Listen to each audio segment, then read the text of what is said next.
মালদার কালিয়াচক ১ নম্বর ব্লক তৃণমূল কংগ্রেসের উদ্যোগে একটি সাংগঠনিক আলোচনা সভা অনুষ্ঠিত হল কালিয়াচক টাউন লাইব্রেরির মাঠে বৃহস্পতিবার বিকেলে। উপস্থিত ছিলেন সুজাপুর বিধানসভার বিধায়ক আব্দুল গনি, কালিয়াচক ১ ব্লক তৃণমূল কংগ্রেসের ব্লক সভাপতি সারিউল শেখ, কালিয়াচক ১ ব্লক সহসভাপতি আরিফুর রহমান মিয়া, জেলা পরিষদের বনভূমি কর্মাধ্যক্ষ আব্দুর রহমান, কালিয়াচক ১ ব্লক মহিলা তৃণমূল কংগ্রেসের সভানেত্রী দিলরুবা খাতুন, তৃণমূল শ্রমিক সংগঠনের ব্লক সভাপতি হায়দার আলী মুমিন সহ ১৪টি অঞ্চলের তৃণমূল কংগ্রেস কর্মীবৃন্দ। আগামী দিনে শারদ সম্মান প্রদান, এসআইয়ের বাতিলের দাবিতে আন্দোলন সহ একাধিক বিষয় নিয়ে আলোচনা করা হয় এই সাংগঠনিক আলোচনা সভায়।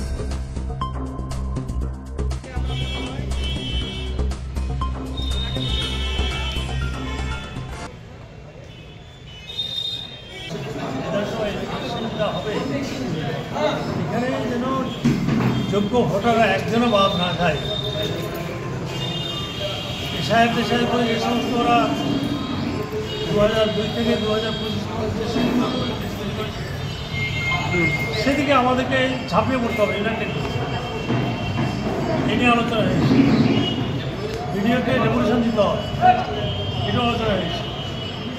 ওকে, তার সঙ্গে শারদ সম্মানের একটা ভেন্যুটা এখানেই হয়েছে এবং এটা নিয়ে কমিটি আছে, ব্লক কমিটি হবে। সাকসেস করে যেন এটা করা যায় না, সকলের কথা শুনে এটা সুষ্ঠুভাবে যেন এটা। আজকে আমাদের কালিয়াচক ১ ব্লক তৃণমূল কংগ্রেস কমিটির ডাকে আজকে আমাদের একটা সাংগঠনিক সভা ছিল।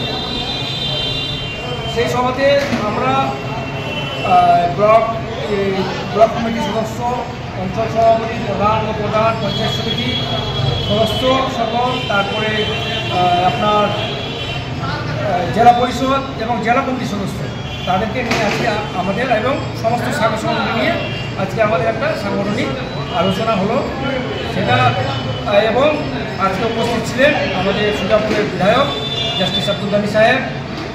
আজকে আমাদের যেটা মূল 4টা এজেন্ডা ছিল আজকে, যেটা আগামী দিনে যেটা কর্মসূচি, সেটা হচ্ছে একটা এসআইএল নিয়ে, দ্বিতীয় নম্বর হচ্ছে আপনার যে শারদ সম্মান উৎসব, যেটা আমাদের ব্লকে প্রত্যেক বছর হয়, তার সাথে সাথে এই বছরও সেটা হবে। এবং আমরা 3 নম্বর হচ্ছে প্রত্যেকটা পূজা মন্দিরে আমরা পূজা মণ্ডপ পরিদর্শন করবো আমরা। আর তারপরে হচ্ছে যে খুব পুজোর পর আমাদের নতুন একটা ব্লক কমিটি হবে, অঞ্চল কমিটি হবে, অঞ্চলের চেয়ারম্যান হবে, প্রেসিডেন্ট হবে। সেই মূলত এই 4-5টা এজেন্ডা নিয়ে আজকে আমাদের এই সাংগঠনিক সভা ছিল। আজকে মানে একটা কথা বলি, সবসময় আমাদের দলনেত্রী বলেই এসছেন যে সর্বস্তরের মানুষের সঙ্গে আগেও ছিল, এখন আছে, পরবর্তীতেও থাকবে। এবং এসআইয়ের নিয়েও আমাদের নেতা অভিষেক বন্দ্যোপাধ্যায় এবং আমার নেত্রী মমতা বন্দ্যোপাধ্যায় তারা দলকে যেটা বার্তা দিয়েছেন সেরকমই আমরা এগাচ্ছি। কালিয়াচকের 1 নম্বর ব্লকে একটা এসআইয়ের যদি একটা ভোটও যদি বাতিল হয়, তো যারা এই কাজে জড়িত থাকবে তাকে কাউকে ছেড়ে কথা বলা হবে।